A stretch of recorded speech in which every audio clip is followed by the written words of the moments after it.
देखिए भाई, प्रायिकता की अब तक 2 वीडियो आ चुकी हैं। प्रायिकता की हम तीसरी वीडियो लेकर के हाजिर हैं। पहली वीडियो में हमने इंट्रोडक्शन देखा था उसका, कुछ महत्वपूर्ण टर्म्स को डिफाइन किया था। दूसरी वीडियो में हमने कुछ क्वेश्चंस को सॉल्व किया था। तीसरी वीडियो में लेकर के आए हम और क्वेश्चंस जिनको हम सॉल्व करने वाले हैं, और ये क्वेश्चंस बहुत ही इंपॉर्टेंट हैं बोर्ड एग्ज़ाम के लिए, क्लास 10th के बच्चों के लिए। ठीक है, तो देखिए पहला क्वेश्चन है, एक पासे को एक बार फेंका जाता है तो 4 से बड़ी संख्या प्राप्त होने की प्रायिकता कितनी है। तो मैंने बताया था आपको सैंपल स्पेस, प्रतिदर्श समष्टि। किसी भी प्रायिकता के क्वेश्चन को करने से पहले उसका सैंपल स्पेस बनाना बहुत ज़रूरी है। तो सैंपल स्पेस क्या बनेगा, प्रतिदर्श समष्टि S। एक पासे को हमने एक बार फेंका है तो क्या क्या आ सकता है, क्या क्या पॉसिबिलिटी है, उसका एक सेट बनाएंगे, वो कहलाता है सैंपल स्पेस। तो पासा फेंकने पर 1 आ सकता है, 2 आ सकता है, 3 आ सकता है, 4 आ सकता है, 5 आ सकता है, 6 आ सकता है, ये पॉसिबिलिटी है। अब पहला क्वेश्चन मान लेते हैं, घटना E1 घटना 4 से बड़ी संख्या प्राप्त होना, 4 से बड़ी संख्या प्राप्त होना। जरा बताइए, E1 घटना 4 से बड़ी संख्या प्राप्त होना, कौन कौन सी संख्या है बताओ। 4 से बड़ी, 4 से बड़ी 5 है और एक 6 है, 2 संख्या है 5 और एक 6। नंबर ऑफ E1 कितना है, कितने संख्या हैं इसमें, कितने हैं पद या कितने एलिमेंट्स हैं, 2। ठीक है, अब आते हैं सैंपल स्पेस में कितने हैं टोटल, बताइए। टोटल हैं 6। हमें निकालनी है प्रायिकता, प्रोबेबिलिटी ऑफ E1 कितना, अनुकूल प्रकार number of E1 upon total कितना आएगा, 2/6। 2 एकम 2, 2 तिये 6, कितना आ गया 1/3। 1/3 इसका आंसर है। समझ में आ गया होगा। दूसरा क्या है, 4 से छोटी या उसके बराबर संख्या प्राप्त होना।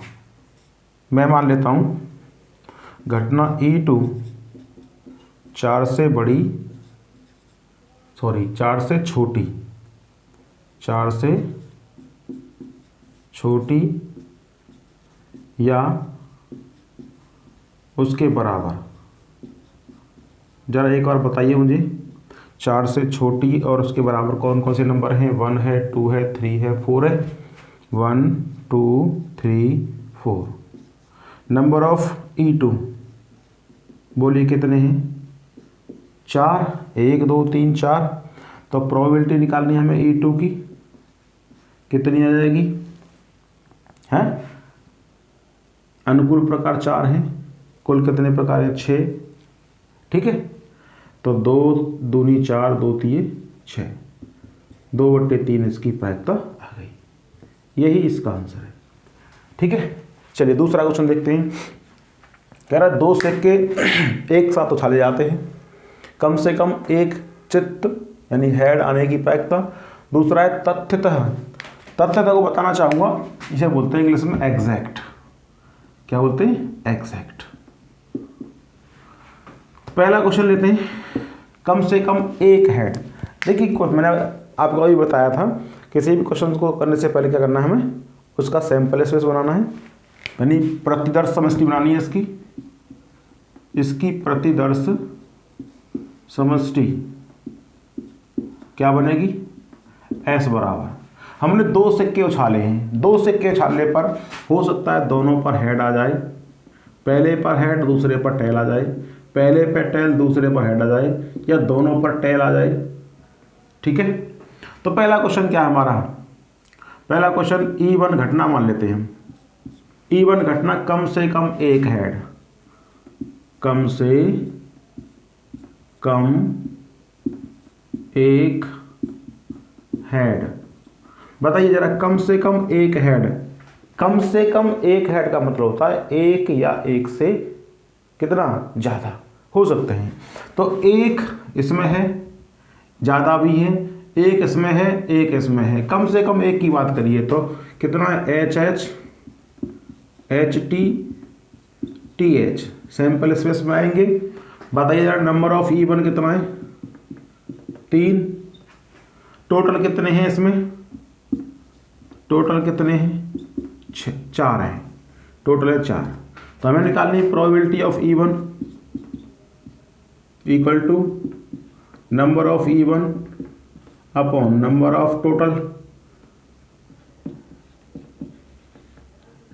3/4, यही इसका आंसर है।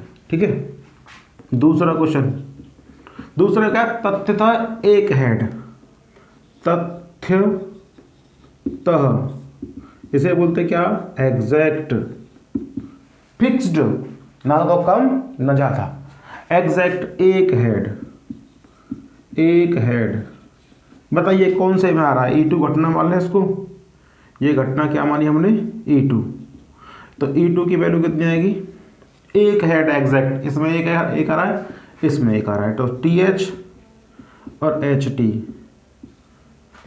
नंबर ऑफ E2, इस घटना की संख्या कितनी है, इस घटना के घटित होने की संख्या कितनी है बताओ, 2। टोटल कितने, टोटल है 4। तो प्रोबेबिलिटी ऑफ E2 बराबर 2/4, 2 एकम 2, 2 दूनी 4, कितना आ गया, 1/2। यही इसका आंसर है, नोट कर लीजिए। देखिए अगले 2 क्वेश्चन और भी बहुत महत्वपूर्ण हैं। क्वेश्चन ये है तीसरा, एक थैले में 3 लाल और 5 काली गेंदें हैं। थैले में से एक गेंद यादृच्छा निकाली जाती है, तो नंबर 1 गेंद के लाल होने की प्रायिकता, नंबर 2 गेंद के लाल न होने की प्रायिकता। तो प्यारे बच्चों देखिए, सैंपल स्पेस क्या बनेगा, सैंपल स्पेस 3 लाल मान लीजिए R1, R2, R3, 3 लाल गेंदें हुई, 5 काली B1, B2, B3, B4, B5, 5 काली गेंदें हुई। तो टोटल कितने हुए, number of T for total कितना हुआ, 3 और 5 8, कुल 8 गेंदें हुई। ठीक है। अब घटना E1 जो पहला वाला क्वेश्चन है उसके लिए घटना E1 मान लेते हैं, गेंद के लाल होना। E1 क्या है, गेंद का लाल होना। देखिए इस तरीके के क्वेश्चन में आपको ज़्यादा कुछ नहीं करना है, जैसे मैं बता रहा हूँ आपको संक्षिप्त तरीके से, तो आपको वैसे ही करना है एग्जाम में। ठीक है।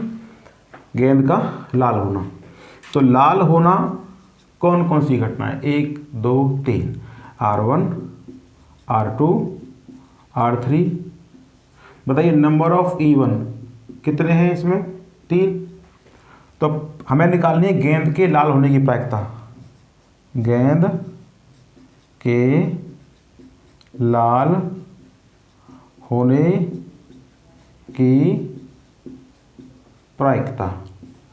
तो प्रोबेबिलिटी ऑफ E1 घटना, तो नंबर ऑफ E1 देखेंगे अपॉन में नंबर ऑफ टोटल देखेंगे। ठीक है। तो probability of E1 equal to number of E1 कितना है, 3, टोटल कितने हैं, 8, यही आंसर है। दूसरा कह रहा है गेंद के लाल न होने की प्रायिकता। देखिए ये लाल नहीं है, ये लाल नहीं है, ये लाल नहीं है, ये लाल नहीं है, ये लाल नहीं है, क्योंकि ब्लैक है। इसका मतलब है गेंद के लाल न होने का पूछना, इसका मतलब है गेंद का काला होना पूछ रहा है वो। तो गेंद के घटना E2 मान लेते हैं, E2 बराबर गेंद के या गेंद का लाल न होना, गेंद का लाल न होना। कौन कौन सी घटना है बताइए जरा। B1, B2, B3, B4, B5। Number of E2 कितना है? 5। तो गेंद के लाल न होने की प्रायिकता, अतः गेंद के लाल न होने की प्रायिकता, प्रोबेबिलिटी ऑफ E2 बराबर number of E2 upon number of total, 5/8। यही आंसर है। दूसरा अगला जो क्वेश्चन है, ये भी क्वेश्चन बहुत काफ़ी महत्वपूर्ण है। कह रहा 3 सिक्के उछालने पर उसकी सैंपल स्पेस क्या बनेगी, यानी उसका जो प्रदर्श समष्टि है सभी घटनाओं का, जो पॉसिबल घटनाएं होंगी उनका सेट क्या बनेगा। इसका सॉल्यूशन देखिए, सैंपल स्पेस ऐसे बनाते हैं। पहले देखिए बड़ा सिंपल तरीका बताऊंगा आपको। 3 सिक्के हैं, 3 सिक्के उछालने पर पहले 2 सिक्कों का बनाते हैं सैंपल स्पेस, फिर तीसरे का बनाएंगे बाद में, ठीक है। तो 2 सिक्कों का बनेगा HH, HT, TH, TT। ये 2 सिक्कों का सैंपल स्पेस बन गया, ठीक है। तीसरा HT, ठीक है। 2 सिक्कों का सैंपल स्पेस, तीसरे का ये बना। अब S बराबर तीनों का मिला के निकालो। H H, इसका H, H H H, H H T, H H T। फिर इससे दोनों का हो गया, H T से लेते हैं हम, H T H, H T H, H T T, H T T। अब T H का लो, T H H, T H T, ठीक है। T H से होगा दोनों, T T से निकालते हैं हम, T T H, T T T। कितना है बताइए, नंबर ऑफ सैंपल स्पेस में, या नंबर ऑफ टोटल कह दीजिए, कितने? 1 2 3 4 5 6 7 8, कुल 8 हो गए। तो पहला क्वेश्चन क्या है, पहले क्वेश्चन को मान लेंगे घटना E1, दूसरे को मान लेंगे घटना E2, तीसरे को मान लेंगे E3, चौथे को E4। तो E1 घटना मान ली मैंने, क्या E1 घटना मान ली मैंने, तथ्यतः 2 सीट्स का मतलब हेड, तथ्यतः 2 हेड, तथ्यतः 2 हेड, एग्जैक्ट 2 हेड। इसका मतलब एग्जैक्ट 2 हेड कौन से मारे हैं? एग्जैक्ट 2 नहीं है, इसमें 3 है। देखिए इसमें 3 है, इसमें एग्जैक्ट 2 हैं। तो मैं इसको आइडेंटिफाई कर लेता हूँ। इसमें एग्जैक्ट 2 है, इसमें एग्जैक्ट 2 है, इसमें एग्जैक्ट 2 है, और किसी में है केवल 3 में ही है भाई, है ना, बाकी में नहीं है। तो कौन कौन से आ गए? एक तो आ गया हमारा H H T, एक आ गया H T H, एक आ गया T H H, ठीक है। कितनी संख्या इसकी बता जरा, E1 में कितने एलिमेंट हैं? 3। हमें निकालनी है प्रायिकता, अतः तथ्यतः 2 हेड आने की प्रायिकता, प्रोबेबिलिटी ऑफ E1 बराबर number of E1 upon number in sample space. Number of E1 कितना है? 3, और सैंपल स्पेस कितने हैं? 8। यही इसका आंसर है। संक्षेप में मैं आपको बता दे रहा हूँ। अगला, इसे आप E2 मानोगे कम से कम 2 सीट्स। कम से कम 2 का मतलब क्या है? 2 तो होने ही चाहिए, कम से कम है 2 तो, या 2 से अधिक हो सकते हैं। तो ये भी आएगा 2 से अधिक है इसमें, ये भी आएगा कम से कम 2, कम से कम 2, कम से कम 2, 4 आएंगे। तो इसका आंसर आएगा 4/8। 4 एकम 4, 4 दूनी 8, इसका आंसर आएगा 1/2। ठीक है। अच्छा अधिकतम 2, अधिकतम 2 का मतलब क्या है, 2 हैं अधिकतम, यानी कि 2 से कम भी हो सकते हैं। तो 2 अधिकतम है, 2 से कम हो सकते हैं, 2 से कम 1 भी ना हो तब भी चलेगा। 2 से कम इसमें है 1, 2 से कम इसमें है 2, इसमें 2 से कम है 2, 3, इसमें 2 हैं, लेकिन उसने कहा है 2 से कम, अधिकतम नहीं, कम से कम 2, अधिकतम 2 कह रहा है, अधिकतम 2 चलेगा, अधिकतम 2, इसमें अधिकतम 2 1 है, अधिकतम 2, अधिकतम 2, इसका मतलब हमें 3 वाला नहीं लेना है। अधिकतम 2 में कितने हो गए, 1 2 3 4 5 6 7, इसका आंसर आएगा 7/8 इसका आंसर आएगा। चलिए अगला क्या है, कोई सीड्स नहीं, कोई हेड नहीं, कोई हेड नहीं, इसका मतलब क्या है, इसमें आ रहा है कोई हेड नहीं है 1, तो इसका आंसर आएगा 1/7। ठीक है। सारे ये क्वेश्चंस जो मैंने आपको छोड़े हैं आप लोग टैली करिएगा। ठीक है, आज के लिए इतना ही। Thank you so much.